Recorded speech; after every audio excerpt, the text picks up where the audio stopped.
Hola mis queridos amigos y hermanos de nuestro canal Bastián Ángel, gracias por estar viendo un nuevo episodio de nuestro seminario sobre el libro de Apocalipsis.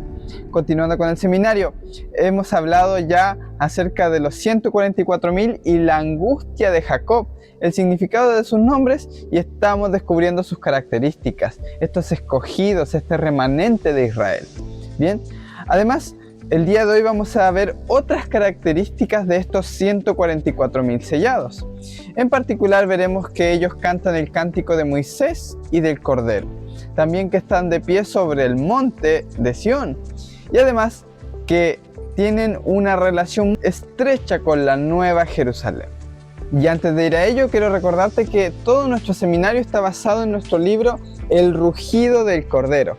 Así que te invito a conseguirlo si no lo tienes todavía para que te lo envíe directamente a Amazon. Al final de este video te dejaré el botón para que tú lo puedas encargar y puedas seguir todo el seminario con el estudio de este libro también, ir subrayando y tomando tus notas. Bien, sin más, vamos a comenzar con el estudio de hoy. Revelación de Jesucristo que Dios anunció y explicó a su siervo Juan. Pues el momento está cerca.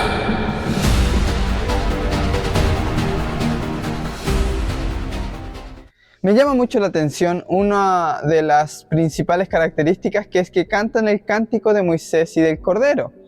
Y es que Moisés en algún momento tuvo que enfrentarse a la disyuntiva entre que las naciones blasfemaran el nombre de Dios y que el pueblo pereciera, a él mismo ser destruido.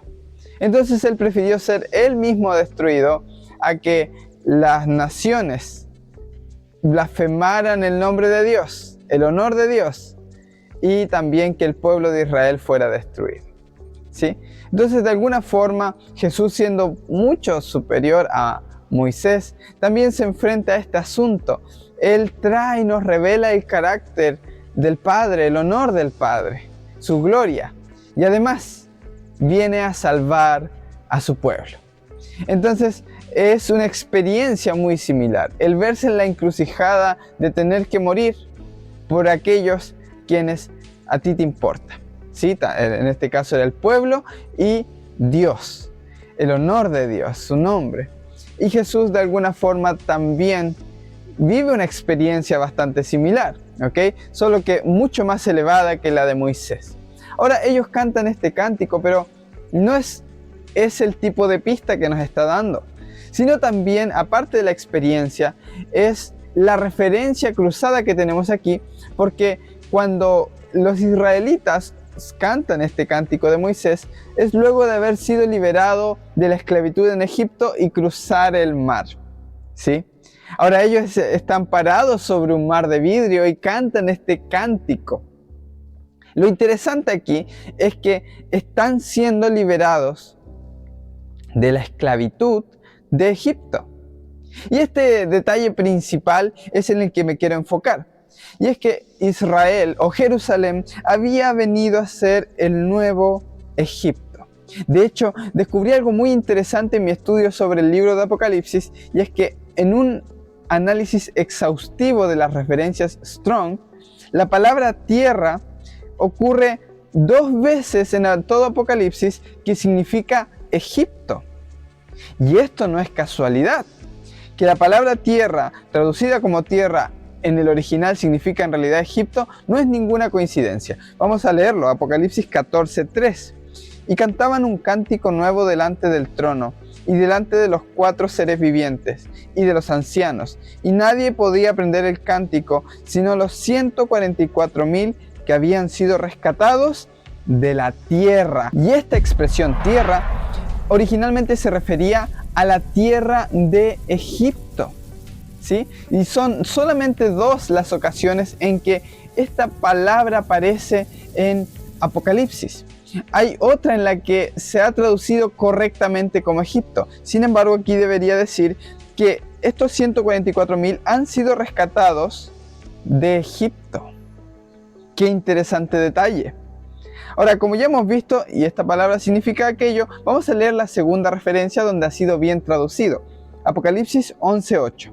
Y sus cadáveres yacerán en la plaza de la gran ciudad, que en sentido espiritual se llama Sodoma y Egipto, donde también nuestro Señor fue crucificado. Entonces, cuando en Apocalipsis habla de la tierra o los moradores de la tierra, está hablando del territorio, ¿sí? El territorio en particular del contexto que se refiere a Babilonia, a Jerusalén o a Sodoma o Egipto, que es en un sentido espiritual la misma Jerusalén antigua, ¿ok?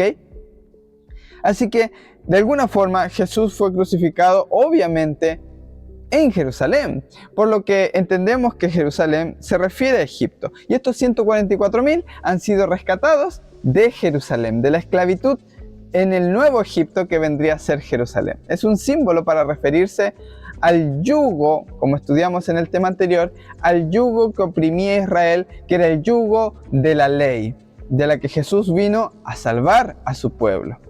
Ok, entonces cuando Jesús vino a las ovejas perdidas de la casa de Israel, porque Él dijo que fue enviado a buscar y a salvar las ovejas perdidas de la casa de Israel, no es que haya venido solamente a ellos, pero su principal objetivo cuando vino era evocarse en primera instancia a las ovejas perdidas de la casa de Israel.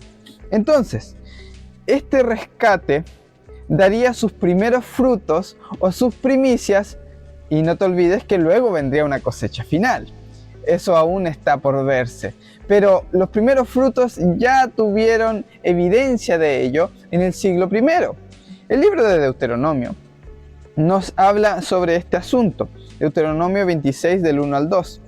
Y sucederá que cuando entres en la tierra que el Señor tu Dios te da por herencia, tomes posesión de ella y habites en ellas, tomarás las primicias de todos los frutos del suelo que recojas de la tierra que el Señor tu Dios te da, y las pondrás en una canasta, e irás al lugar que el Señor tu Dios escoja para establecer su nombre. Qué interesante establecer su nombre en aquel lugar donde se llevan las primicias, los primeros frutos que no corresponde a la cosecha mayor. Son los primeros frutos, los primeros regalos que te da la tierra de haber sembrado. Entonces Jesús viene, inicia su predicación. ¿Y cuáles son los primeros frutos de su predicación? Pues evidentemente son los primeros cristianos que son convertidos del pueblo judío, ¿sí?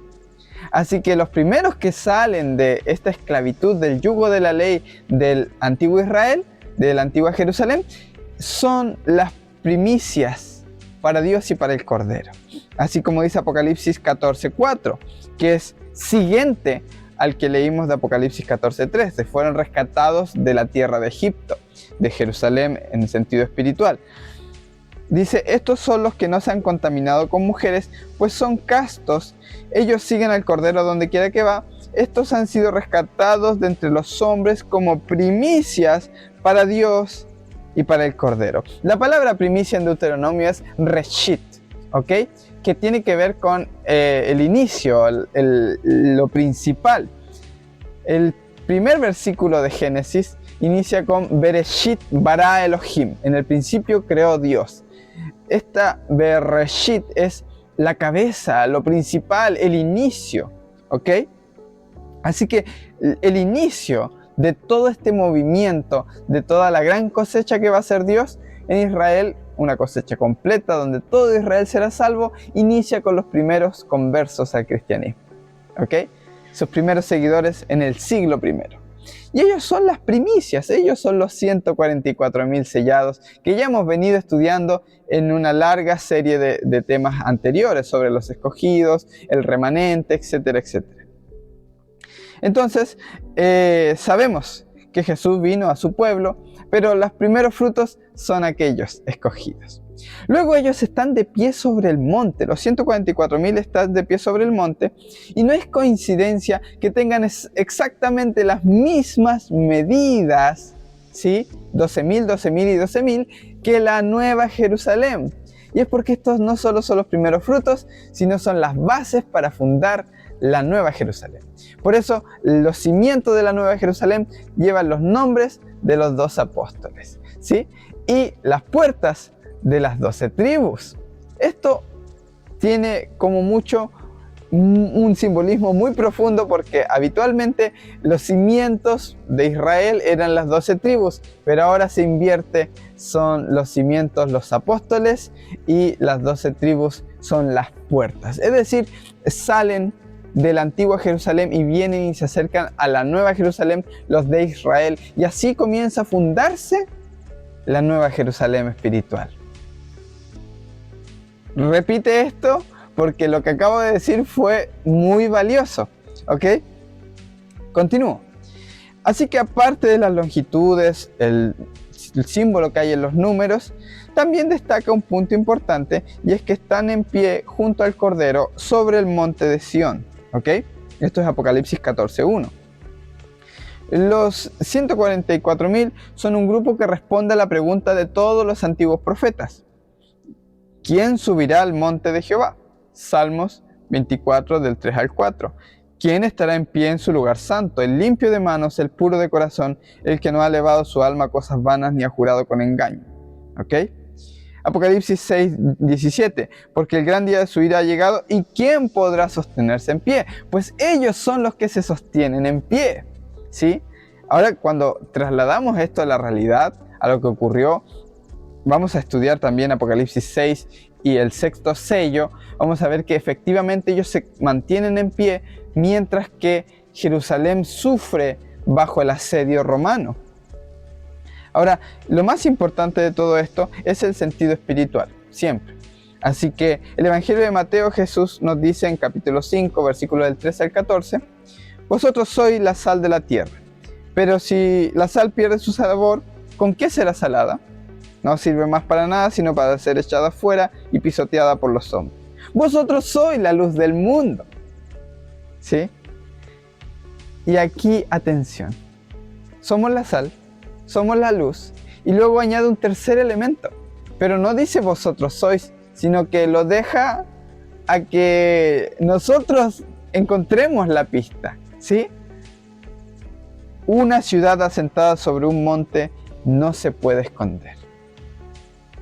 Así que si tú eres la luz, que no se debe esconder bajo un almud, si tú eres la sal, que es para salar al mundo, también somos aquella ciudad asentada sobre un monte que no se puede esconder. Y bajo estas palabras que obviamente Juan conocía, él esconde, mezclando con los símbolos proféticos de los antiguos profetas, el concepto de un nuevo pueblo que se levantaba en una ciudad. Ellos son los que entran bajo el nuevo pacto. Ellos son la ciudad asentada sobre un monte, sobre el monte de Sión. Por eso Hebreos 12:2 dice: pero os habéis acercado al monte de Sión, a la ciudad del Dios vivo, la Jerusalén celestial, a la compañía de muchos millares de ángeles. ¿Sí? Se trata de un grupo de personas que está fundando una nueva realidad espiritual. ¿Sí? No es una ciudad física, sino una espiritual. ¿Tiene sentido lo que estamos hablando? Creo que todas las pistas de Apocalipsis apuntan hacia ello. Hay una ciudad terrenal, Babilonia, ¿sí? Corrupta, que es la Jerusalén terrenal, y hay una celestial, ¿sí? Una pura, porque está basada en la justicia de Cristo y en el nuevo pacto. Una está basada en la ley y la otra en la gracia. ¿Vamos bien hasta aquí? Ok, vamos a terminar con este detalle tan importante que sé que a ti te interesa. Son vírgenes. ¿Ok? ¿A qué se refiere esto? ¿No han tenido relaciones sexuales? ¿O a qué se está refiriendo? Obviamente se trata de un símbolo en particular. Ahora, entender los símbolos referentes a mujeres, debemos también revisar que estos 144.000 obviamente no se tratan solo sobre hombres. Porque si no se han contaminado con mujeres, algunos asumen que se trata específicamente de hombres. Pero con mujer se está refiriendo a este concepto antiguo de mujer en profecía, que se refiere a la doctrina que tenía Babilonia. Sí, todo Apocalipsis está hablando sobre Babilonia, la grande, la madre de las rameras y de las abominaciones, y que ha embriagado con sus engaños, con sus hechizos, que ya sabemos que se trata de la salvación mediante la obediencia a la ley. Ese gran yugo que ha empañado a todas las naciones con esa idea de un Dios, del bien y del mal, de que si te portas bien te bendecirá y si te portas mal te castigará y estás maldito. La maldición de la ley. etcétera, etcétera. Este es el concepto del que ellos ahora eran vírgenes. Ya no están contaminados con estas ideas de las mujeres en el sentido espiritual, que serían estas doctrinas enseñadas por la antigua Jerusalén. ¿Ok? Segunda de Corintios 11:3 nos da una pista muy interesante. Dice: me temo que en alguna manera, como la serpiente engañó a Eva con su astucia, así sean corrompidas vuestras mentes de la simplicidad. Esta palabra simplicidad es apolotés, que significa entereza, sinceridad, pureza, gracia y bondad. La simplicidad que es en Cristo. Ahora, la simplicidad que es en Cristo se refiere a un Jesús que solamente es bueno, que solamente es luz, que no te va a destruir mientras te dice que te ama, que no va a ser bipolar o va a tener una doble personalidad, que no es como aquellos tiranos que dicen: yo gobierno y te doy libertad, pero si no me obedeces te corto la cabeza. ¿Sí? Así no es Jesús, y a eso se refiere con la simplicidad. Ahora, los fariseos evidentemente enseñaban justamente esto, a una idea de Dios distinta a la de Jesús, un Dios condicional. Por eso es que no tenían problemas en perseguir y matar a los cristianos. Jesús dijo: cualquiera que os mate pensará que rinde un servicio ¿a quién? A Dios. Y harán esto porque no me conocen a mí y a mi Padre. Al no conocer cómo es Jesús, esa simplicidad de que Él simplemente es amor, pura gracia, nunca odio, nunca va a asesinar a nadie, nunca va a rechazar a nadie, nunca va a declarar indigno a alguien porque Él los ama sin condiciones.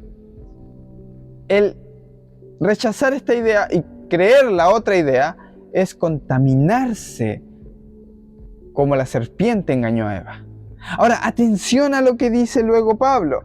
Él termina diciendo: porque celoso estoy de vosotros con celo de Dios, pues os desposé con un solo esposo para presentaros como una virgen pura a Cristo. Pero me temo que como la serpiente, y ahí viene el texto que acabamos de leer.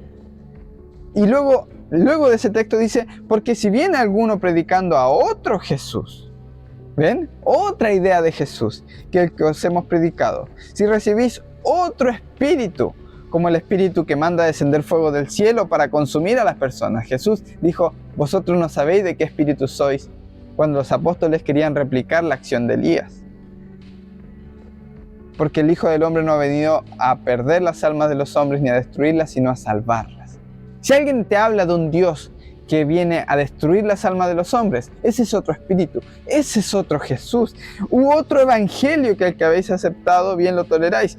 El punto es que dejan de ser vírgenes cuando aceptan esta idea de un Dios destructor, de un Dios distinto al que se mostró en Jesús, de un evangelio que no son buenas noticias, sino salvación por obras, de un espíritu de odio a mis enemigos y no de amor a los enemigos. Va cuadrando, va teniendo sentido, y este es el espíritu del que se impregnaron. Fueron libres los primeros cristianos de esta mentalidad sectaria que infundían los líderes de Israel. ¿Ok? Así que en este sentido es el aspecto como Pablo presenta como una virgen pura. En este sentido, los 144.000 no se han contaminado, son vírgenes, ¿ok? No tienen esta idea de un Jesús caudillo, libertador, para ir en contra de los romanos a hacer la guerra, sino uno que es manso y humilde de corazón. Y a Él es a quien siguen donde quiera que va. Por eso tienen el nombre, el carácter del Padre escrito en la frente. Su carácter que es solamente amor. Y estos fueron los 144.000. Pero no te pierdas el siguiente estudio, porque hablaremos sobre este nuevo comienzo, la fundación de un nuevo templo, una nueva realidad espiritual cuando se le manda a medir el templo al ángel. ¿Ok? Esto estudiaremos Apocalipsis 11 y luego los 2 testigos. Pero sin más, quiero invitarte a conseguir nuestro libro El rugido del cordero en este botón de aquí, y por aquí te invito a suscribirte a nuestro canal, y por aquí tienes los siguientes videos. Un abrazo a todos, chao chao. Pues el momento está cerca.